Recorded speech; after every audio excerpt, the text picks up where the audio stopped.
Everyone, thank you for joining us in this edition of the 6 p.m. primetime newscast on Equinoxe Television, broadcasting from Cameroon's economic capital, Douala. I am Babla Jonathan. In our top stories in this edition of the news, kidney failure patients in the northwest region of the country are now moving to hospitals in other parts of the country after the director of the Bamenda Regional Hospital announced the temporary closure of the hemodialysis center in that health amenity. In the meantime, the regional delegate of Public Health for the Northwest region has contradicted that information, saying that the hemodialysis center at the Bamenda Regional Hospital has not been closed. The American Congress accuses France of contributing to the more than 4-year-long armed conflict in the northwest and southwest regions of the country. It has called on all parties in the conflict to end all abuses and violence and open the way for a truly inclusive dialogue. Stay with us.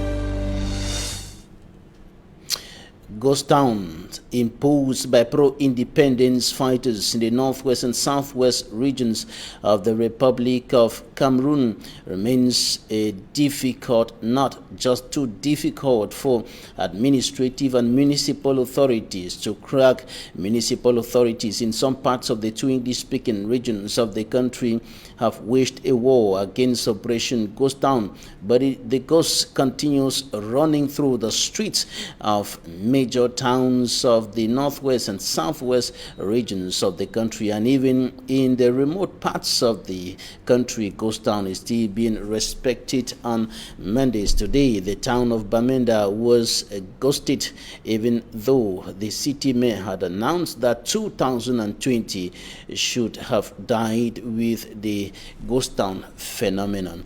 Details with Sumanjikan Gabriel. December 24th, 2020, Paul Tambeng, the city mayor of Bamenda, says Ghost Town will be history in 2021. Meaning no try that trip no go work again. All we go assemble like one man. All we go tell the people the way they no one will prosper. So we don't test that the assault and don't become bitter for we mouth. I will not want them anymore. This was during a rally that pulled some business persons around the commercial avenue of Bamenda. The gathering, according to the city mayor, was one for the population to say no to Ghost Town and yes to development. After his outing last year, on the first Monday of the year, the streets of Bamenda were quiet.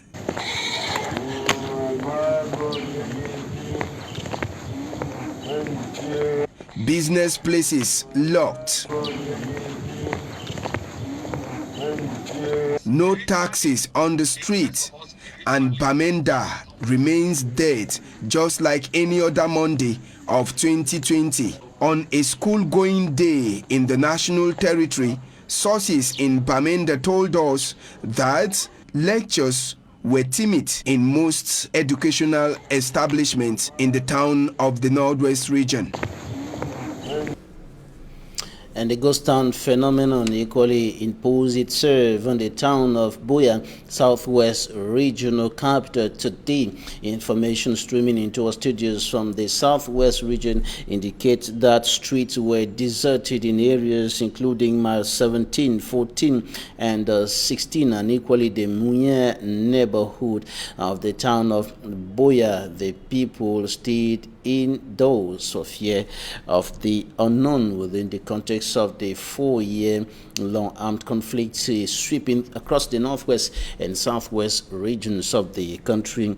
And there was equally a shootout around mile 14, a confrontation between pro-independence fighters and elements of the National Armed Forces. Meanwhile, yesterday, a truck was set ablaze in the Muya neighborhood in Buea, southwest region of the country. country, and the American Congress has accused France for contributing to the armed conflict in the northwest and southwest regions of the Republic of Cameroon. And in the January 1st, 2021 resolution document of the United States Senate, the organization indicates that France ignores the conflict and prefers to continue enjoying its economic interest and security cooperation with the Republic of Cameroon. The Senate has urged all parties in the conflict to put an end to the abuses and violence and open the way for a truly inclusive dialogue. Equinoxe. The Senate of the United States, in its first resolution of 2021 on the 4-year-old armed conflict in the northwest and southwest regions of Cameroon, criticizes the role France plays. It says France is more interested in economic and security cooperation in the country, but does not sufficiently use its influential power to criticize and bury the atrocities being committed in the Anglophone regions by warring parties, or support a very strong international action to find a lasting solution to the armed conflict. On the other hand, the Senate of the United States, in its 15-page resolution document published on January 1st, 2021, adopted Resolution 684 related to the Anglophone crisis, which condemns all abuses committed by the military and separatist groups, with endless pressure on the government of Cameroon to adhere to its responsibility to guarantee security of people and protect their constitutional rights, irrespective of their identity or political opinion.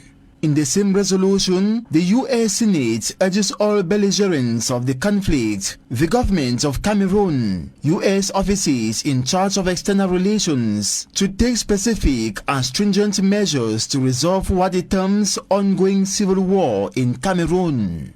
According to the U.S. Congress, still, government forces and armed groups in the two English-speaking regions must put an end to all sorts of violence and respect rights of all Cameroonians, as well as open doors for a veritable inclusive dialogue so as to end the armed conflict. Meantime, human rights groups and other non-governmental organizations document over 3,000 deaths since 2016 to present, with 700,000 persons displaced by the armed conflict, which has caused at least 3 million others in dire need of humanitarian assistance and prevented over 855,000 children from going to school.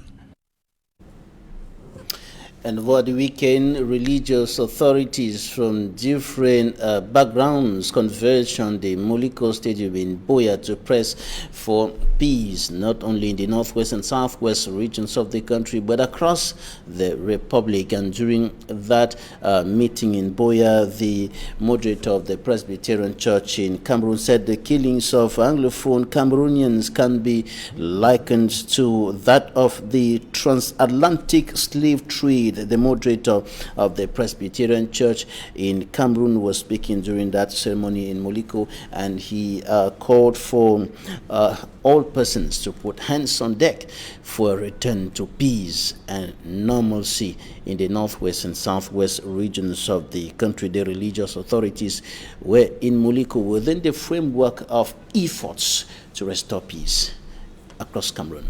About 400 years, and you call a man Moses. Faith-based leaders with their followers are in an arena crying to God for peace. That you shut the walls that have been broken down for demons or powers of darkness to tread on the souls of men. We cry a cry of peace. And at the entrance into this stadium in Boya, the element of the defense and security forces are not taking chances. Earlier, a police officer threatened to close this gate here because a car on board some Christians insisted on driving in. A region that nothing or no one is trusted indicates that this zone is still a red one. I was addressing the Methodist World Conference meeting in London, UK. I called the attention of the global community that the death of Anglophone Cameroonians is akin to the brutality of the ancient transatlantic slave trade. I And this is as a result of selfish wars, diplomatic hypocrisy, and an unfair distribution of global economy and natural resources. Therefore, to have a sane world and to appreciably deal with terrorism is to be honest about issues of injustice, inequality, hypocrisy, dominance of one group of supposedly superior people over the others. From one clergy to another, they begged God for mercy as the nation get into 2021.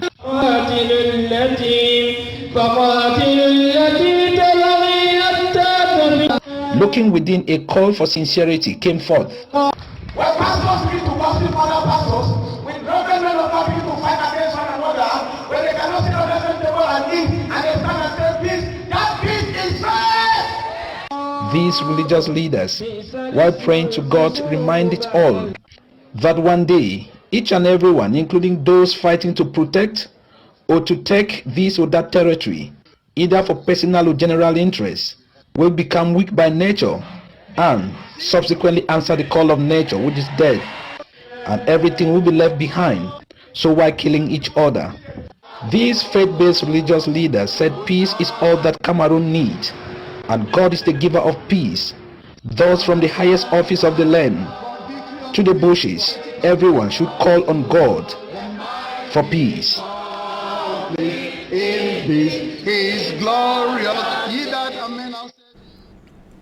After the director of the Bamenda Regional Hospital announced that the machines in the hemodialysis center have gone out of use, kidney failure patients are now moving out of the region to other hemodialysis centers in different parts of the country. The director announced the temporary closure of the hemodialysis center. In the meantime, the regional delegate of public health later released another communique indicating that the center has not been closed and that the Ministry of Public Health was in the process of replacing the machines in the hemodialysis center. Details with Fomi Armstrong Sanda. Created in 2009, the Bamenda Hemodialysis Center is a presidential project, but unfortunately with a lot of lapses.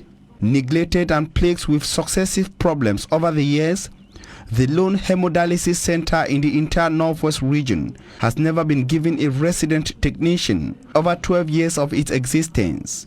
Any breakdown of the few machines at the Bamenda Hemodialysis Center had to be reported to the ministry for a technician to be dispatched from Yaoundé, Betua or any other region in Cameroon for repairs, according to patients in Bamenda. By May 2019, the center had just 6 functional machines to save over 65 patients, far below the standard ratio of 4 patients per machine. A situation that forced patients in Bamenda to reduce dialysis from 4 to 2 times a week, despite the risks and complications involved. The already bad situation did not get better, as the already old machines were continuously overused without proper maintenance, according to patients in Bamenda. Équinoxe Television learned that the lone and only standing machine at the Bamenda Hemodialysis Center saved the last patient on January 2, 2021, before breaking down like others after being used non-stop for an undue period. Conscious of the life-threatening nature of the situation to kidney patients in Bamenda, the director of the Bamenda Regional Hospital, Dr. Dennis Same, advised dialysis patients to seek treatment in other dialysis centers across the country. The director, in his communique published on the 3rd of January 2021, said the Bamenda Hemodialysis Center had been temporarily closed after the acute breakdown. Few hours later, the Northwest Regional Delegate of Public Health, Dr. Kingsley Cheso, came up with a contradictory communique, refusing the closure of the center, but at the same time failing to say if a single machine of the center was working. Chair Kingsley so controversially asked hemodialysis patients to be patient and wait for an eventual solution for a period which he could not specify. A dialysis patient from Bamenda the people, finding out the challenges that they are facing with the difficult socio-political situation further compounded by the coronavirus pandemic and other difficulties of life, notably hardship and other challenges that they are facing. There is the report. He was here some 10 months ago to ask for the population to trust him and entrust him with their powers to be their representative in the Cameroon Parliament, and that the people did. And today, Honorable Malumba Esembe is a member of Parliament representing Buea Urban Constituency in Fako Division of the Southwest region of Cameroon. There are three things that informed this activity of today. The first is to come and say thank you. The second, to report to the people who own the power. And the third, to listen to them, because that is the role of a representative. And now that the mandate has been given, his coming back here was also to record the demands of his electorate. I was keen to listen to them, to their worries, to the various problems, and to their expectations. And present was Senator Mbela Moki Charles, who is qualified here as the CBDM political locomotive, in which many have been transported to the top, who call for peace is the only foundation for growth. So we were all united in ensuring that we associate ourselves to the call of the head of state, President of the Republic, His Excellency Paul Biya, on ensuring that peace is maintained and that peace, which is so precious in the life of our country, is kept even at the local level. Honorable Malumba Esembe also visited some institutions like the Boassa Likombe Integrated Health Center and witnessed himself that the health center itself is sick and needed urgent attention. Reporting the southwest region of the country, the President of the Republic of Cameroon, Paul Biya, signed a decree convening electorates or the Electoral College for the Menua constituency in the west region of the country, who will be heading to the polls on the 4th of April 2021 to elect representatives of traditional rulers in the West Regional Council. Voting will start at 8 a.m. and will end at 6 p.m. And in another release from the Presidency of the Republic, signed by Samuel Vondo Ayolo, Director of the Civil Cabinet at the Presidency of the Republic, he announces that the ceremony during which national and international dignitaries offer New Year wishes to the presidential couple, the President of the Republic and the First Lady, Chantal Biya, has been cancelled because of the coronavirus pandemic.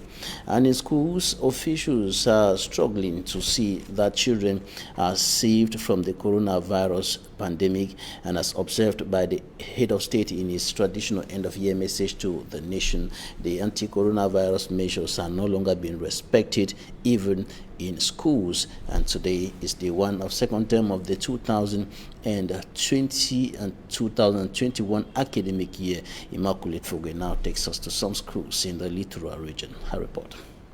It is exactly 7:30 a.m. and students of the Yashika College in Yassa, Douala 3 subdivision, are on the assembly ground receiving instructions from their discipline masters. For some students, day one of school resumption started on a bad foot as they were punished for late coming. Students have answered present. The enrollment is encouraging. 99.9% of the students are there.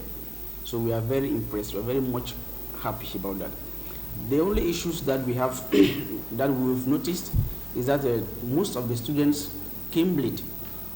Most of the students came late. They arrived late this morning. Maybe it is because they still have the festive seasons, the 2-week festive seasons in their heads.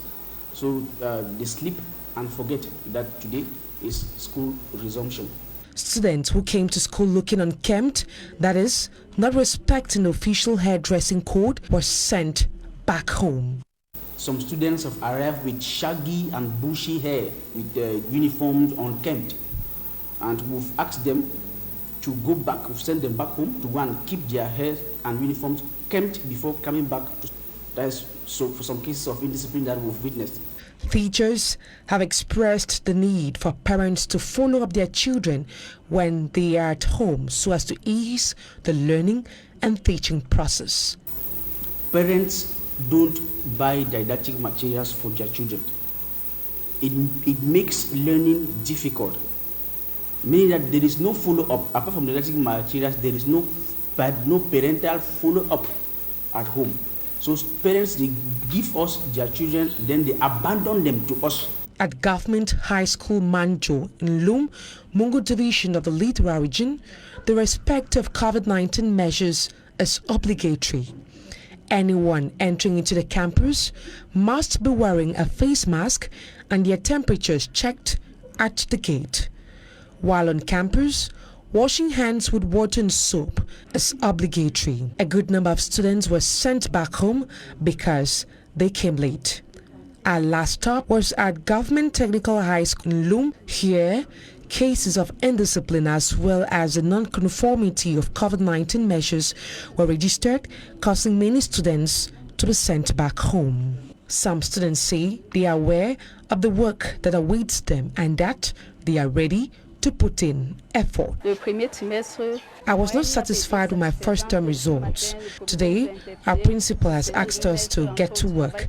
I am very determined this time around. The COVID-19 pandemic has affected our school program, but we are going to double our efforts because work starts now. Students have been urged to forget about the festive period and now concentrate on their bookwork in order to perform better. Out of Cameroon, over 100 persons have been killed in Niger. They were killed by alleged jihadis, and these atrocities happening at a time when the West African country is counting the results, or is in the process of counting the ballots of the presidential election which took place at the weekend. Meanwhile, in Europe, the British government has blocked the extradition of Julian Assange. The founder of WikiLeaks has been accused by the United States for having disseminated more than 700,000 classified information or documents on the American military and diplomatic activities on the American continent. President Donald Trump pressured Georgia's Secretary for State in an extraordinary phone conversation over the weekend to find enough reasons to change the results of the elections as he continues to fight for what he considers as his stolen victory. A roundup of foreign news with Charles Ekome. The death toll in attacks on villages in border regions of Niger has risen to more than 100 people struck as the first round of the presidential results were announced. The attacks on the village of Choma Bangu and Zarumadareye in the jihadi-plagued Tilaberi region are only the latest in the string of massacres of civilians. The attackers apparently split into two columns to carry out simultaneous attacks on the two villages, which are 7 kilometers apart. There were up to 70 dead in Choma Bangu and 30 dead in Zarumadareye. About 75 other people were injured, with some requiring treatment in the capital Niamey and the town of Ulam. This latest atrocity comes as the West African country counts the results of an election held last week. A partial tally of ballots announced on Saturday puts the Nigerian Party for Democracy and Socialism in the lead, but a runoff poll in February will be required after the country's ruling party candidate failed to secure enough votes in the first round. In Europe, British justice system has blocked the extradition of Julian Assange. The Australian and founder of WikiLeaks is to face 175 years in prison in the United States for having disseminated more than 700,000 classified documents on American military and diplomatic activities since 2010, particularly in Iraq and Afghanistan. The United States accused the founder of WikiLeaks of having endangered the American service sources, an accusation which he disputes. Among the published documents was a video showing civilians killed by U.S. gunship fire in Iraq in July 2007, including 2 journalists from Reuters. What remains to be seen is the attitude of the administration of future U.S. President Joe Biden towards the founder of WikiLeaks. Julian Assange is facing prosecution under Donald Trump's administration, which has accused him of being a high-tech terrorist. On the American continent, President Donald Trump pressured Georgia's Secretary of State in an extraordinary phone conversation over the weekend to find enough votes to overturn Joe Biden's victory in the southern state. The secretly taped conversation with fellow Republican Brad Raffensperger includes threats from Donald Trump towards the latter and another Georgia official if they fail to pursue his request. The people of Georgia are furious, as well as the entire country, because Joe Biden won the Republican-leaning state fewer than 12,000 votes, a margin unchanged after recounts and audits, as none of Trump's allegations have been supported. Even a hypothetical reversal there would not deprive Biden of victory. Democrats were quick to condemn the call, as some political commentators even compared the call to the Watergate tapes that led to the fall of legendary President Richard Nixon. Donald Trump has waged an all-out fight against the election results, but scores of recounts and lawsuits, as well as a review of his own Justice Department, have failed to substantiate the claims. It was not clear who released the tape, but under Georgia law, Raffensperger could legally have taped it without Trump's consent. Thanks, ladies and gentlemen, for staying with us. Talking Point is up next.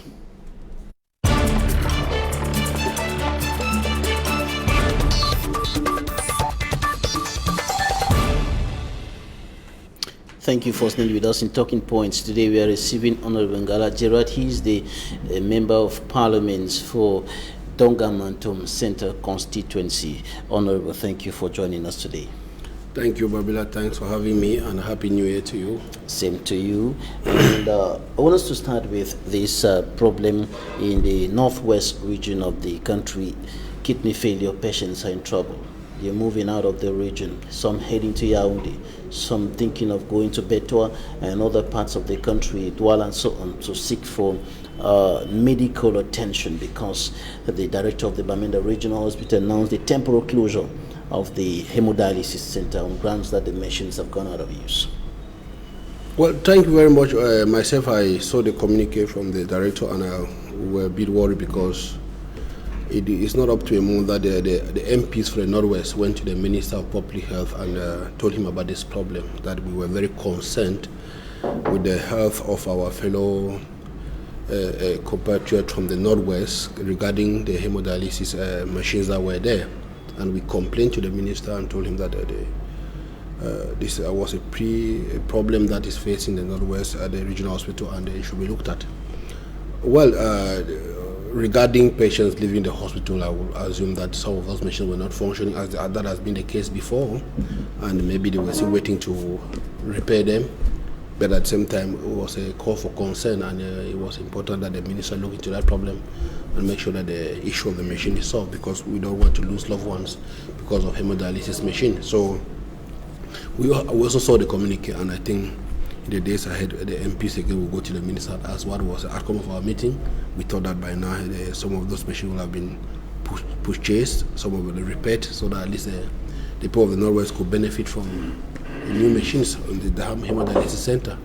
The regional delegate of public health said in another communique that the machines are being repaired in the process, that the minister is in the process of replacing the machines, but that seems to be taking too long for the patients to wait. Yeah, that can only be the problem, that is taking too long for the patients to wait. Like I said, we went and met the minister because we had heard about the problem long ago, that those machines were not functioning properly, and there was a high need that they be repaired or replaced. So we called the attention of the minister, and I know that the minister was doing something in that direction. He promised us, and maybe I just take a little bit of time. It's barely a month ago, and even if he was to import them, they will have taken some time. But I know that eventually they will come. But it's better to do it sooner than later, because I mean, we're talking about lives, and I can understand the frustration from the director of the hospital. I can also understand the frustration from the regional delegate. They are both working in one direction for lives to be saved. So don't get it wrong. Both the director and the regional delegate, they have only one objective. As health professionals, they have only one objective: for the lives of the citizens of Bamenda going through hemodialysis to be safe. So I think that people should not look at those communiques and try to make as if there is a fight somewhere. I don't think they have a fight, and I know the both gentlemen, they are people that we count on them so much, and I think they are only fighting so that good machines to be in place, and so that our people can go through the treatment as is required.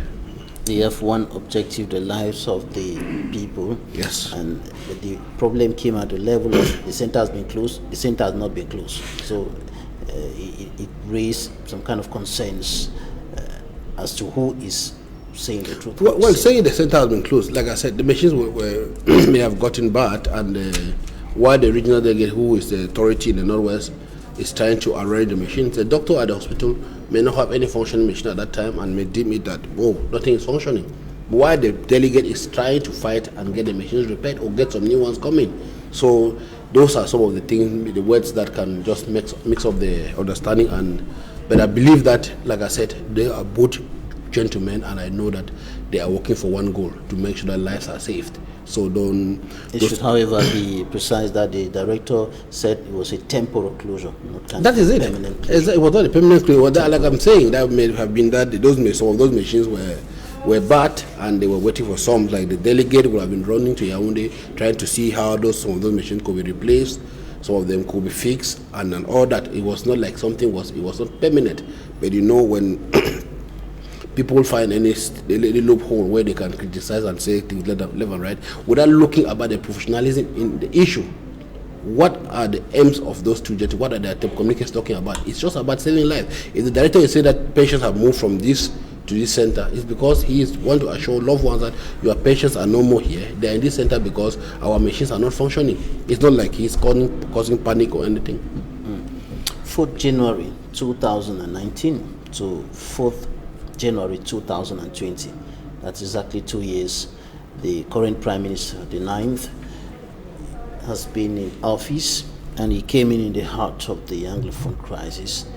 He's been struggling to do one or two things within the framework of solving this problem and other issues of national interest. What's your take about PM Joseph Dangote's stay in power for 2 years? Well, Mr. Babila will say that, first of all, we have to thank the President immensely for having chosen the PM John Gute to lead the government of Cameroon, because he's a fine gentleman and somebody that has done a lot in the shortest time that he has been in power, 2 years. Because I'm saying this from experience, I've met with him on several occasions. Not normal for a prime minister, because most of the time prime minister will not receive people like he is doing, but he has proven to the people that he is ready to listen.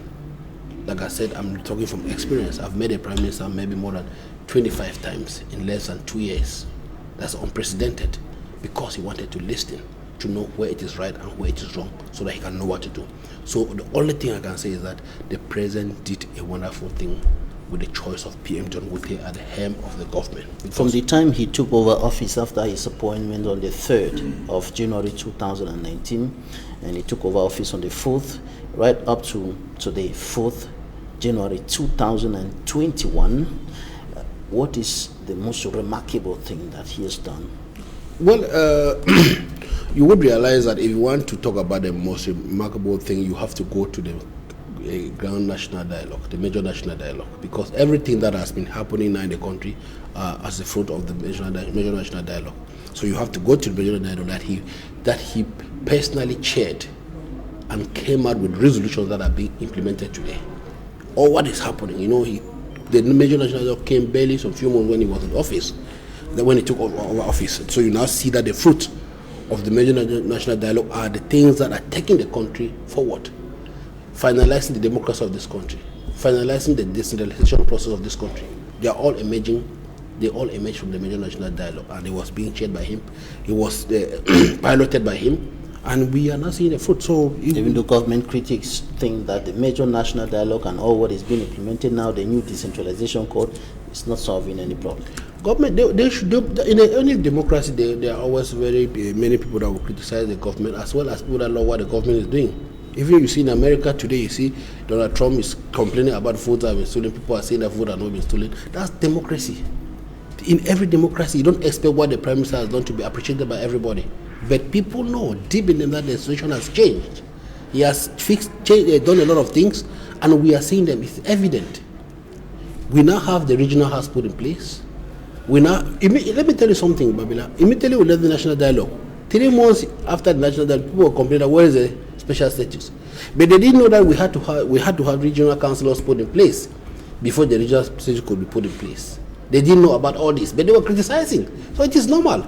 Sometimes it's ignorance, but sometimes we believe that people just want to criticize because they feel that criticism exists and they must do it. But we know that Prime Minister John Wote has done a remarkable job as far as the crisis is concerned.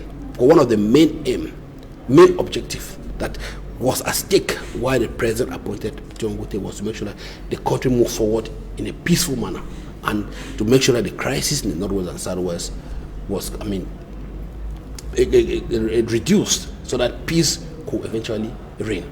So I believe that he has been doing it, not only the Northwest and Southwest, in other regions. So we are proud, and I'm proud that he has done what the president expected of him, and even maybe more. And we pray that God should continue to guide him, to give him the strength and the wisdom to continue leading the government as the president and the prime minister. Now, despite all what he has done,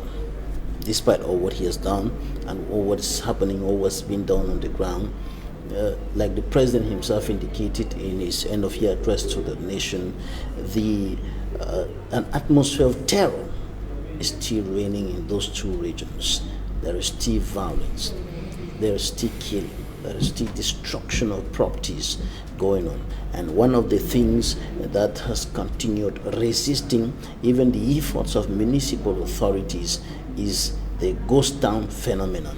In the town of Bamenda, for example, the city mayor said to the people that 2020 should go away with the ghost town phenomenon, and it shouldn't be carried on to 2021. But today was the first Monday, 2021. The streets were completely deserted in Bamenda today.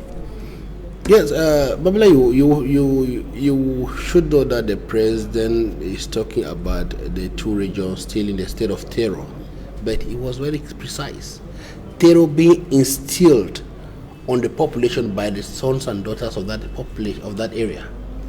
You understand? Because the greatest terror we are having now is from those who call Amber Boys, who are either former prisoners, people with whom you were living in the villages and knew that this was a thief, an armed robber, and you decided to support him in 2017, 2018 as an amber fighter.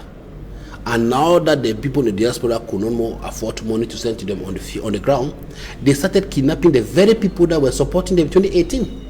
They started kidnapping the very people that were giving them money to buy weapons in 2018, 2019. They are not kidnapping Galajarat. They are kidnapping people who are supporting them. Because these are thieves. These are armed robbers.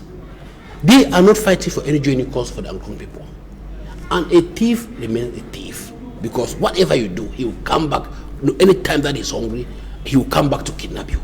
Because I don't understand how you see Northwest and Southwest young boys who claim to be Amber Boys killing their own brothers and sisters, burning trucks and vehicles of their own brothers and sisters, killing their own and kidnapping their own funds in the name of struggle, and stopping children from going to school. This does not happen anywhere in the world. So how do you call this? This was a cause, like I always say, by the teachers and the lawyers. We all supported. We wanted justice for the Anglophone community. We wanted those things that were being requested by the consortium to be put in place by the government. And the government has done all this. We don't go to the extent of killing our own because we think that we're fighting for a struggle. Now everybody who is fighting to be a chief will send an armor boy to kill a brother who is a chief so that he takes over. Is that what we're looking for? That is not correct. Those words you just used now, armed robbers, thieves, those are the same descriptions that the President of the Republic has been using. Those are the same words that he has been using, and people like Dimancho Michael think that these words are contributing to worsen the situation. No, I'm talking radicalize many more people and send them to the. It's not about let me tell you, but I'm on the field. I'm on the field, on the ground. I go to Kambe, I'm on the field. We know, you know what these boys are doing. When you kidnap an old mother who is in the village, and when he pays out a certain ransom and you release him, have you achieved any independence? You've not achieved any. That's armed robbery. When you come and take somebody with a gun to the bush and you collect money from that person, what are you doing? Has kidnapping that person given you the country you were fighting for? No. So how do you call that? Tell me. When you stop a vehicle on the way and ask the driver to give you all the passengers' fare so that you take it away, what are you doing? Is that not armed robbery? Please tell me if it's different. Because that is what is happening. You either give the money, or they kidnap you, or they come and burn your car because you are not giving the money, or they come and burn your house. How do you call that? They are not doing that to the military. They are doing that to their own brothers and sisters. You see an old mother in the village who has struggled to go to the farm, harvest potatoes, and be able to sell in the market, and a boy come and hold her at gunpoint to collect money from her. How do you call that? That is a struggle. What do you mean by the struggle? The President of the Republic reiterated his call on the civilians carrying guns to come out of the bushes and go to the DDR centers. This he has been doing for the past 4 years, for the past years during which the crisis has been on, and the guns are still in the hands of the civilians. Many of them, they are still in the bushes. Why is it difficult for this call to be responded? Mr. Babila, I will tell you that those who were fighting genuinely, who were being deceived, who were not armed robbers, who were not thieves, had already left the bush. That I will tell you that 90% has left the bush. Those people remain in the bushes. They know why they are there. You will not imagine an armed robber who was locked up in jail, broke out of jail to join the struggle, to come and drop down his weapon and go to jail. We know them. Those who thought that, who were being deceived, like I said, and thought that an imaginary country was going to happen, joined the struggle and were fighting, have already left the bushes. They are in the DDR centers. Some are being rehabilitated, some are working already. But those who are in the bushes today, from my own understanding and from my own inquiries, those who are still in the bushes are mostly people who broke out of jail, took weapons and became amber fighters. And the problem is that drop their weapons and then they'll go back to jail because they were formerly thieves. But there are many of them who have stories like my mother was killed, my father was killed, my brother burnt, our houses burnt down, and things like that. Well, like I told you, Babila, when I was in here, when I was here like some months ago, I told you that an incident when I traveled from Bamenda to Nkambe to Rukumbu, around a certain area, Amber boys would plant explosives to attack the military. The military would travel from Bamenda to Nkambe without attacking anybody. But then they know that an old mother is harvesting maize or farming down the road, and they go at her and attack the military. When the military want to respond, accidentally a woman is killed, and that is what they look at. They find ways to cause the military to get to the civilians so that they can raise an issue. Why do you want to sacrifice somebody's life? I'm not saying that the military should have shot at randomly, but then militaries are human beings.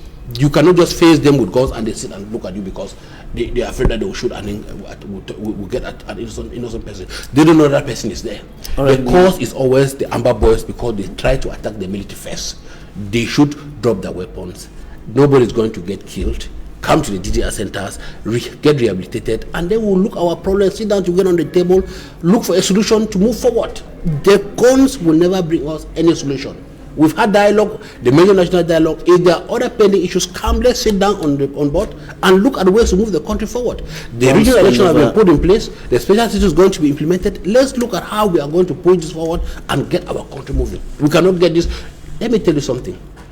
I saw some people celebrating that there was a resolution passed in the American Senate or the House of Representatives. That resolution is calling on violence to stop. And America, they know where the violence is mostly coming from. Don't make a mistake. The resolution is not calling for any independence. America will never support any independent state in Cameroon. British or any European country will never support. If they are counting on any Western country, you are deceiving yourself. Our problem can only be solved by Cameroonians, and we should know that. Our problems can only be solved by Cameroonians. And we are rounding up in some few seconds. What do you think about the ghost town phenomenon that is still persisting? Well, with the ghost town, when you see the city mayor of Bamenda trying to talk about the ghost town, he's talking something that will benefit the population. Because if you count the number of days since 2016 that has been observed as ghost town, you said that we're almost getting to a year of wasted time. So what the government city mayor is trying to do is make people understand that, look, you are staying at home. Ghost town will never give you any independence. What you do is come out, open their shops, and let's work. And for the people who are celebrating that they observe ghost town, that they do not respect the city mayor's call, you are the one losing, not the city mayor. But as a city mayor, he cannot sit and watch. He has to fight for the well-being of the people. That is why he's asking them not to stay at home. And the others should understand. The message should be passed through, and the people should understand that they are fighting for their own well-being, not for the well-being of the mayor. So if they continue observing ghost town, the mayor will keep telling them to not to observe ghost town. But they know that it's to their own detriment, not to the detriment of the city mayor. And the divisional officer of Bamenda 2 municipality sealed some shops today in the efforts to put an end to the operation ghost town. But in the meantime, on the other side, there are complaints of insecurity and fear of the unknown.